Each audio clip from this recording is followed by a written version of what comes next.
할렐루야. 아멘. 네, 이 저녁의 시간에 우리가 하나님을 아는 자라는 제목으로 함께 이 본문 말씀 함께 상고해 보고자 합니다. 사랑하는 여러분, 오늘 이 설교에 앞서 한 가지 질문으로 좀 시작해 보려고 합니다. 여러분은 하나님을 아십니까? 우리가 일평생을 살아오면서 만약에 어머니 태에서부터 교회를 나왔다고 한다면 평생토록 하나님의 말씀을 들어서 알 텐데, 과연 우리는 평생토록 하나님의 말씀을 들으면서 하나님을 알면서 살아가는가라는 고민을 하게 됩니다. 이런 질문을 들었을 때 어떤 분들은 저에게 이렇게 반문할 수도 있을 것 같습니다. 전도사님, 하나님을 아는 사람이 이 세상에 어디 있겠습니까? 그렇습니다. 우리가 인간이 하나님의 모든 것을 알고 하나님의 모든 계획들을 안다면, 하나님의 속성 그 전체를 인간이 안다면 하나님은 신이 아니시겠지요. 그러나 분명한 사실은 하나님께서는 당신을 이 성경 66권으로 우리에게 당신의 모든 것들을 계시해 주셨다라는 것입니다. 그렇다면 우리는 그 하나님을 알아가는 그 가운데에서 이 세상 가운데 어떻게 살아가야 하는가를 이 본문 말씀을 통해 깨닫기를 원합니다. 첫 번째, 하나님을 아는 자는 서로 사랑한다고 말씀하십니다. 왜냐하면 하나님은 사랑이시기 때문이다 라고 오늘 말씀이 이야기하고 있습니다. 여러분, 성경이 얼마나 친절한 책인지 모릅니다. 오늘 하나님께서는 우리를 향하여 서로 사랑하라 말씀하시면서 사랑해야 하는 이유도 우리에게 친절히 말씀해 주고 계신데요, 이 모든 책과 글이 모두 그러하겠지만 이 저자가 말하고자 하는 말의 뉘앙스를 잘 한번 보아야 합니다. 오늘 7절 말씀 보시면 이렇게 말씀합니다. 사랑하는 자들아, 우리가 서로 사랑하자. 사랑은 하나님께 속한 것이니 사랑하는 자마다 하나님으로부터 나서 하나님을 알고. 여기 제가 굵은 글씨로 표시를 해두었는데, 우리가 서로 사랑하자 이렇게 말하고 있습니다. 이 서로 사랑하자라는 말은 헬라어로 가정법으로 사용되었는데요, 내가 뭐뭐 하면 무엇이다, 내가 이렇게 하면 무엇이다 라는 것이 가정법이지요. 우리가 서로 사랑을 하면 하나님을 아는 것이다 라고 이렇게 가정법으로 쓰고 있습니다. 그래서 이 다음 8절을 보시면 이 가정법을 그대로 받아서 이렇게 말씀합니다. 사랑하지 아니하는 자는 하나님을 알지 못하나니 이는 하나님은 사랑이심이라. 자, 이것을 다시 한번 풀어서 설명해 드리면 이런 것입니다. 하나님을 아는 사람은 사랑하는 사람이고, 사랑하지 않는 사람은 하나님을 모르는 사람이다 라고 이야기를 하는 것입니다. 왜냐하면 하나님은 사랑이시기 때문이라고 이야기합니다. 그런데 너무나 당연한 말 같고 설명이 조금 모자란 것 같지요. 그래서 요한 사도는 친절하게 이 하나님의 사랑과 우리가 사랑해야 하는 이유를 조금 더 세밀하게 설명해 주고 있습니다. 9절에서 11절 말씀 함께 읽도록 하겠습니다. 시작. 하나님의 사랑이 우리에게 이렇게 나타난 바 되었으니 하나님이 자기의 독생자를 세상에 보내심은 그로 말미암아 우리를 살리려 하심이라. 사랑은 여기 있으니 우리가 하나님을 사랑한 것이 아니요 하나님이 우리를 사랑하사 우리 죄를 속하기 위하여 화목 제물로 그 아들을 보내셨음이라. 사랑하는 자들아, 하나님이 이같이 우리를 사랑하셨은즉 우리도 서로 사랑하는 것이 마땅하도다. 아멘. 이 긴 구절을 한 문장으로 요약을 해드리면 이 말씀입니다. 우리가 서로 사랑해야 하는 이유는 하나님이 사랑이신 것과 같이 그 하나님을 아는 자들이 서로 사랑해야 한다는 것인데요, 한마디로 예수 그리스도께서 내가 주님을 먼저 찾기도 전에 주님이 먼저 나에게 찾아와 주셔서 나를 사랑해 주셨고 나의 모든 죄와 허물을 용서해 주셨기 때문에 그 사랑과 용서를 받은 우리는 서로 사랑하는 것이 마땅하다라는 것입니다. 무슨 말인지 이해가 되십니까? 하나님께서, 예수 그리스도께서 내가 먼저 하나님을 알기도 전에, 내가 주님을 먼저 찾기도 전에 주님께서 먼저 우리를 찾아와 주시고 나에게 먼저 다가오셔서 나의 모든 죄와 허물을 사랑하시고 용서해 주셨기 때문에 그 용서를 받은 우리는 당연히 마땅히 서로 사랑하는 것이 마땅하다라고 이야기를 하는 것입니다. 자, 이것을 생각하면서 다시 본문 말씀 10절 11절 말씀 다시 한번 볼까요? 제가 읽겠습니다. 사랑은 여기 있으니 우리가 하나님을 사랑한 것이 아니요 하나님이 우리를 사랑하사 우리 죄를 속하기 위하여 화목 제물로 그 아들을 보내셨음이라. 사랑하는 자들아, 하나님이 이같이 우리를 사랑하셨은즉 우리도 서로 사랑하는 것이 마땅하도다. 아멘. 우리가 먼저 그 사랑으로 용서함을 받았기 때문에 우리는 그 사랑에 힘입어 다른 이웃들을 내 몸과 같이 사랑해야 하는 것입니다. 사랑하는 여러분, 여러분은 혹시 용서를 받아본 적이 있으십니까? 저에게는 특별히 저의 아버지께서 그런 존재이셨습니다. 물론 저희 어머니께서도 훌륭한 분이시고 사랑으로 저와 제 동생을 훌륭하게 키워주셨지만 저의 아버지께서는 저에게 사랑과 용서의 본이 되어 주셨습니다. 저의 실수, 저의 잘못, 저의 모든 허물들을 그분은 용납하시고 사랑해 주셨고 어떤 잘못을 저질러도 아들들을 용서해 주셨습니다.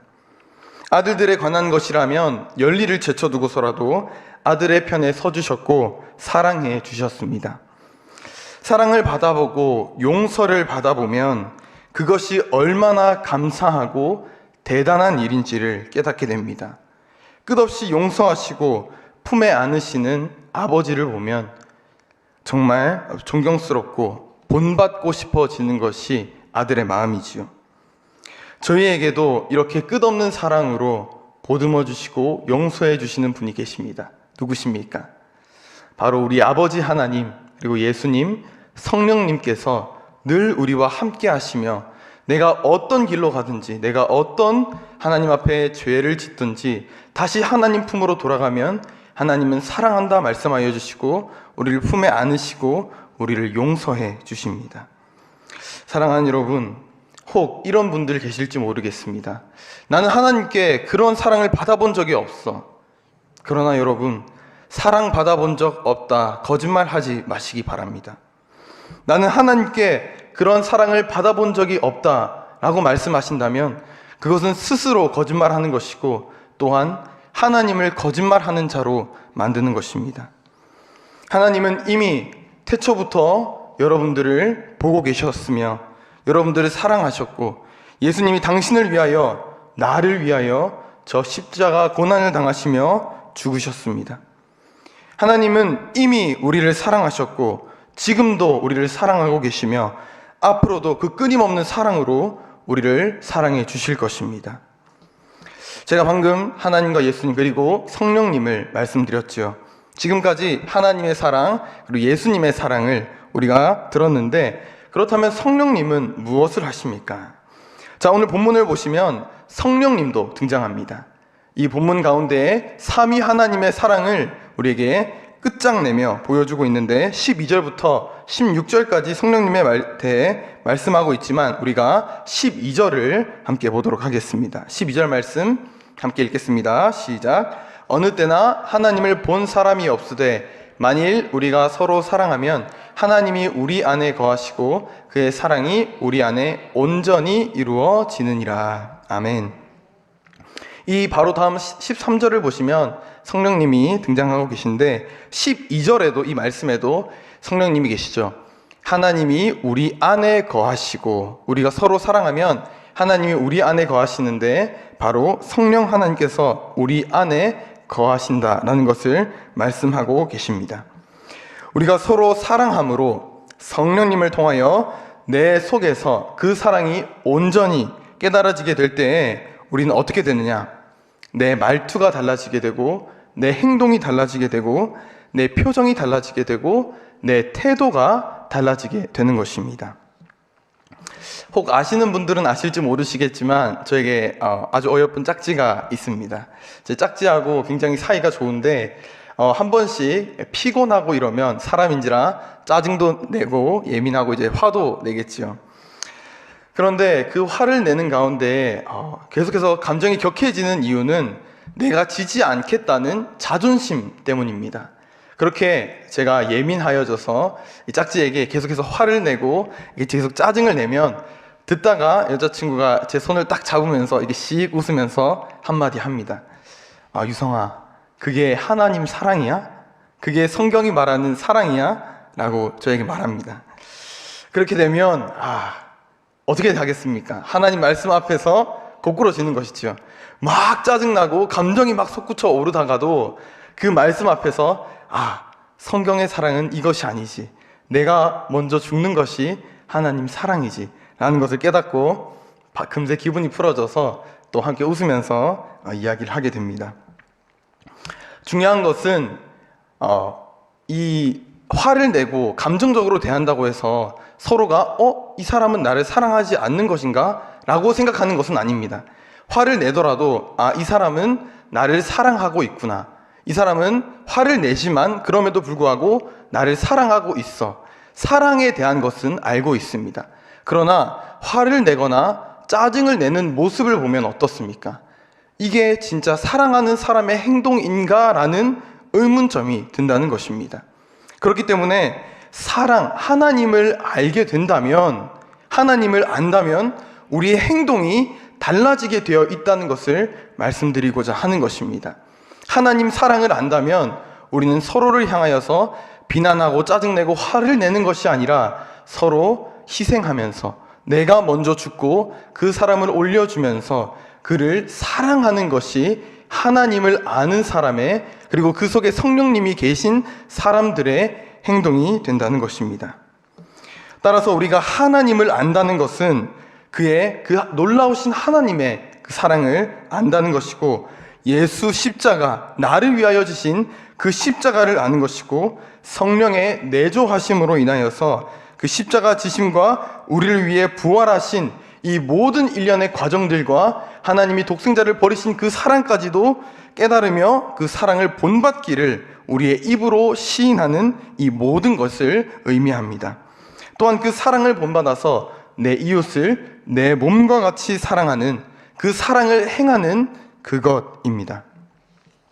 사랑하는 여러분, 여러분은 진정으로 하나님을 알며 살아가고 계십니까? 이전까지 모르셨다면 오늘 이 말씀을 통하여서 변화되기를 간절히 소망합니다. 사랑하는 여러분, 하나님은 사랑이십니다. 우리는 하나님을 아는 자들로서 서로 사랑하는 것이 마땅한 자들입니다. 우리 이 시간 이 말씀을 받고 미움, 다툼, 시기, 질투 모두 버리고 서로 사랑하는 우리 부민의 모든 가족들 다 되시기를 간절히 소망합니다. 두 번째, 하나님을 아는 자는 그 사랑으로 끝날에 담대하게 되어집니다. 함께 17절 말씀 읽도록 하겠습니다. 17절 말씀 시작. 이로써 사랑이 우리에게 온전히 이루어진 것은 우리로 심판날에 담대함을 가지게 하려 함이니 주께서 그러하심과 같이 우리도 이 세상에서 그러하니라. 아멘. 이 삼위 하나님의 사랑이 온전히 우리에게 이루어진 것은 무엇 때문이라고 말씀하고 계십니까? 심판날에 담대함을 가지게 하려 함이라 라고 말씀하고 계십니다. 그렇습니다. 사랑하는 여러분, 우리 인간에게는 당연하게도 누구에게나 육체의 죽음이 다가옵니다. 그러나 그 가운데 더욱 중요한 것은 그 죽음 이후에 심판이 있다라는 것입니다. 이 심판 앞에서 담대하다라는 것은 우리가 죽음 앞에서도 흔들리지 않는 견고한 믿음, 그 믿음의 담대함을 우리로 하여금 깨닫게 하는 것입니다. 왜 죽음 앞에서도 우리가 담대할 수 있습니까? 왜냐하면 우리의 본향은 이 땅이 아니라 저 천국이기 때문에 그렇습니다. 저 천국에 대한 소망이 우리 가운데 있고, 나는 반드시 그 아버지의 집으로 갈 것이라는 믿음이 우리 가운데 있다면, 그 사랑이 예수 그리스도의 십자가를 통하여서 내 모든 죄가 사하여지고 나는 반드시 아버지의 집으로 갈 것이라는 그 담대함이 우리 마음속에 있다면, 우리는 죽음 가운데서도, 죽음 앞에서도 그 믿음을 굳건히 지켜 담대할 수 있게 되는 것입니다. 여러분들 혹시 화형을 당해 순교한 폴리갑에 대해서 들어본 적이 있으십니까? AD 105년경에 이 소아시아 7교회 중에서 서머나 교회를 감독하였던 사람인 이 폴리갑은 이 당시 이제 105년경에 서머나 교회를 감독하고 있을 때가 이제 20대였을 때였는데요. 그때는 로마의 총독이 이 기독교를 박해하기 전이었던 시기였습니다. 그러나 이 로마가 점점점 시간이 지나갈수록 로마 안에서 역병이 돌기 시작하고 강이 범람하여 도시를 침범하여지고 잦은 전쟁으로 이 로마의 정세가 흔들리기 시작하니까 로마가 이 민심을 다시 한번 다잡기 위하여서 제국의 마음을 하나로 모으기 위하여서 한 가지 정책을 내는데 이 올림푸스 12신에 대한 숭배를 강요하게 됩니다.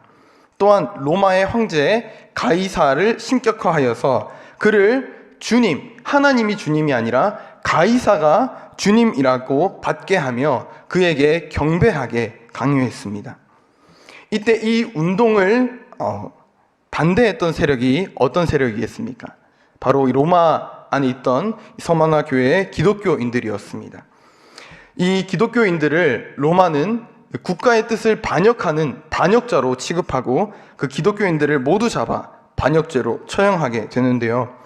이때 시간이 조금 지나서 이 폴리갑이 나이가 많이 들었을 때 이 박해가 시작되었는데 이 로마 제국 총독이 이 폴리갑을 이 86세가 되었던 폴리갑을 붙잡아서 이 폴리갑을 하나님이 아닌 하나님을 부인하고 로마 총독 가이사를 숭배하게 설득을 시키는데 왜 이 노인을 86세가 된 노인을 설득시키려고 했느냐? 이 폴리갑은 이 당시 서머나 교회에서 굉장히 총망을 받고 사랑을 받으며 존경을 받던 신앙의 아버지와 같은 인물이었습니다.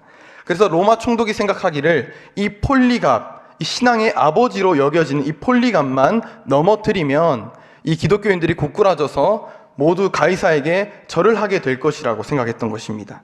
그래서 이 폴리갑을 즉시 처형하지 않고 계속해서 데리고 다니면서 계속해서 구슬려서 하나님을 부인하고 총독 앞에 절하게 계속해서 설득을 하게 됩니다. 그리고 끝끝내 폴리갑은 로마 총독의 앞에 절하지 않고 자신의 신앙을 지켰는데 마지막으로 이제 화형대 앞에서 그를 묶어놓고 마지막 기회를 줍니다. 총독이 이 폴리갑에게 마지막 기회를 주면서 하나님을 부인하고 가이사에게 절한다고 말하면 너를 살려주겠다고 이야기를 하게 됩니다. 이때 폴리갑이 아주 기가 막힌 이야기를 하게 되죠. 총독이여, 내가 살아온 날 86년 동안 하나님을 섬겼지만 하나님은 단 한순간도 나를 배신한 적이 없으시며 나에게 악을 행한 적이 없습니다. 그런데 제가 어떻게 그 하나님을 배신하고 하나님을 모욕하며 가이사 앞에 절하겠습니까? 차라리 저를 화형시키십시오 라고 믿음을 지키면서 결국 화형을 당하게 됩니다. 사랑하는 여러분, 우리가 정말 그 하나님의 사랑을 안다면 우리는 죽음조차도 두려워하지 않게 되는 믿음을 갖게 되는 것입니다. 왜 그렇습니까? 그분은 단 한 번도 나를 실망시킨 적이 없으시며 단 한순간도 나를 떠난 적이 없으시기 때문입니다. 그런 하나님을 우리가 어찌 배반하며 세상의 힘 앞에 두려워 떨면서 하나님을 배신할 수가 있겠습니까? 그래서 18절에는 우리에게 이렇게 말씀합니다. 사랑 안에 두려움이 없고 온전한 사랑이 두려움을 내쫓나니 두려움에는 형벌이 있음이라. 두려워하는 자는 사랑 안에서 온전히 이루지 못하였느니라. 이 말씀을 공동번역 성경으로 보시면 조금 더 이해하기가 쉽습니다. 이 말씀도 제가 읽겠습니다. 사랑에는 두려움이 없습니다. 완전한 사랑은 두려움을 몰아냅니다. 두려움은 징벌을 생각할 때 생기는 것입니다. 그러므로 두려움을 품는 사람은 아직 사랑을 완성하지 못한 사람입니다. 무슨 말인지 이해가 되십니까? 아직도 예수 그리스도의 그 십자가를 의심하고 내가 과연 하나님께 사랑받을 수 있는 자격이 되는 존재일까? 내가 그 십자가로 용서받을 수 있는 존재일까? 내가 하나님의 나라로 들어갈 수 있을까? 그 의심을 가진 자들은 아직 하나님의 그 사랑을 온전히 깨닫지 못하였다라는 것을 말씀하고 있는 것입니다. 그런 자들은 당연하게도 죽음 앞에서 두려울 수밖에 없지요. 아직 난 하나님의 사랑을 깨닫지 못하였는데 나는 이렇게 죽으면 과연 천국에 갈 수 있을까? 라는 그 두려움이 그의 마음속에 자리 잡고 있기 때문입니다. 그러나 완전한 사랑은 예수 그리스도를 통하여서 이루어진 그 완전한 사랑은 죄와 사망의 어두움 가운데에서 우리를 자유케 하며 그 모든 어둠의 두려움을 몰아냅니다. 예수 안에서 그 사랑 안으로 그 죄 용서함을 받은 우리는 죄에서 완전히 자유하게 되어지며 세상 어떤 풍파 속에서도 담대한 믿음을 가지고 살아갈 수 있게 될 것입니다. 이것이 바로 진정으로 하나님의 사랑을 깨닫고 하나님을 아는 자의 모습입니다. 말씀을 맺고자 합니다. 사랑하는 여러분, 혹시 여러분은 이런 상상을 해본 적이 있으십니까? 예수님께서 나를 버리시면 어떡하지? 라는 상상을 해보신 적이 있으십니까? 예수님께서 그 골고다 십자가를 지고 올라가시면서 그 언덕 끝에 올라가신 후에 그 십자가를 내려놓으면서 이렇게 말씀하십니다. 난 이제 더 이상 너희를 위하여서 십자가를 지지 못하겠다. 내가 너희에게 좋은 것만 주지 않았니? 너희가 배고플 때에, 너희가 아프고 힘들 때에, 영원히 목말라 주릴 때에 내가 너희를 치유하였고 너희를 사랑으로 품에 안았고 내가 너희에게 하나님의 말씀으로 좋은 것으로 너희에게 먹여주지 않았니? 그런데 너희는 어떻게 몇 번이고 나를 실망시키며 나를 떠나며 나를 슬프게 하니? 너희가 이 말씀을 듣고 내 말을 듣고 주님 죄송합니다 라고 말을 하더라도 너희가 다시 그렇게 하지 않을 것이라는 것을 내가 어떻게 믿을 수 있겠니? 그러면서 하나님께서 십자가를 지지 않겠다고 우리에게 말씀하신 그 예수님의 그 우리를 버리시는 그 모습을 상상해 본 적이 있으십니까? 여기 있는 그 누구도 예수님께서 우리를 버리신다는 상상을 해본 적이 없으실 것입니다. 그러나 우리는 그 십자가를 알면서도 여기 있는 우리 모두는 서로에게 그렇게 대하고 서로에게 상처를 주며 서로를 아프게 했을 것입니다. 예수님께서 그 십자가를 지심으로 그 고통을 인내하신 이유가 무엇입니까? 하나님이신 예수 그리스도께서 저 하늘 보좌 영광을 버리시고 그 십자가를 지신 이유가 도대체 무엇입니까? 예수님은 그 십자가를 지시고 그 고통조차 인내하시며 예수님처럼 살아가기를 우리에게 원하시고 인간의 모습으로 오셔서 우리 인간조차도 그 예수님의 모습을 본받아 살아가기를 원하셨기 때문에 예수님은 그 십자가를 지셨던 것입니다. 예수님께서는 그저 당신의 사랑을 풍성히 주는 것뿐만 아니라 지극히 풍성하신 그 사랑 안에서 우리를 완전히 변화시키시기를 원하셨기 때문입니다. 이제 우리는 그 사랑으로 완전히 변화된 존재들입니다. 세상 끝이 다가올수록 우리는 서로 미워하고 다투고 화를 내고 서로를 떠나는 것이 아니라 하나님 안에서 서로 연합하여 사랑해야 할 줄로 믿습니다. 그것이 주님이 원하시는 모습이며 오늘 우리에게 명령하시는 명령이고 이것을 명령하신 하나님을 아는 자의 참된 모습입니다.